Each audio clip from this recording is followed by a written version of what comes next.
നമ്മളിന്ന് ഡിസ്കസ് ചെയ്യാൻ പോകുന്ന ടോപ്പിക് എന്ന് പറഞ്ഞാൽ ഇന്ത്യൻ കോൺസ്റ്റിറ്റ്യൂഷനായിട്ട് റിലേറ്റ് ചെയ്തിട്ടുള്ള കുറച്ച് കാര്യങ്ങളാണ്.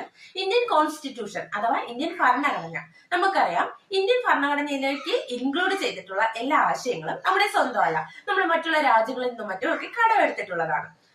ഉദാഹരണത്തിന് നമ്മുടെ വീട്ടിൽ ചായപ്പൊടി ഇല്ല, നമ്മൾ അടുത്തുള്ള വീട്ടിൽ നിന്ന് വാങ്ങും. അതുപോലെ തന്നെ സ്കൂളിൽ കട്ടറോ പെൻസിലോ എറേസറോ എന്തെങ്കിലും കൊണ്ടുപോയില്ല, നമ്മൾ എന്തെങ്കിലും നമ്മുടെ അടുത്തുള്ള ഫ്രണ്ടിന്റെ കയ്യിൽ നിന്ന് വാങ്ങും.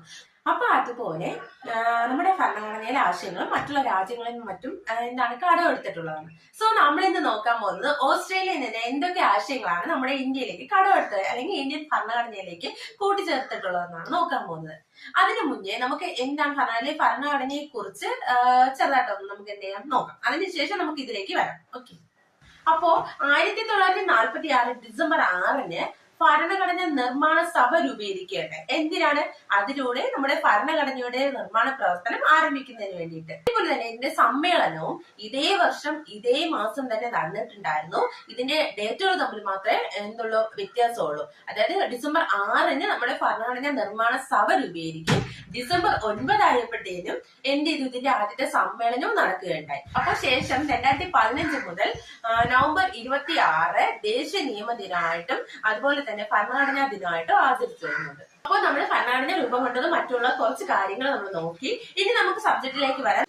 അപ്പൊ നമ്മൾ ആദ്യമേ പറഞ്ഞു ഓസ്ട്രേലിയയിൽ നിന്ന് നമ്മൾ എന്തൊക്കെ കാര്യങ്ങളാണ് അല്ലെങ്കിൽ എന്തൊക്കെ ആശയങ്ങളാണ് നമ്മുടെ ഇന്ത്യൻ ഭരണഘടനയിലേക്ക് കടമെടുത്തിട്ടുള്ളതെന്നാണ് നമ്മൾ ഇന്ന് നോക്കാൻ പോകുന്നത്.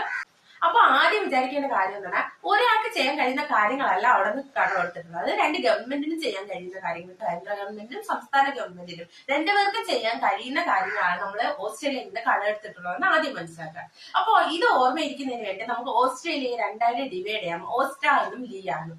ഓസ്ട്ര എന്ന് പറയുന്നതും ലിയ എന്ന് പറയുന്നതും രണ്ട് ഇൻഡിവിജ്വൽസ് ആയിട്ട് നമ്മൾ ഇമേജിൻ ചെയ്യുക.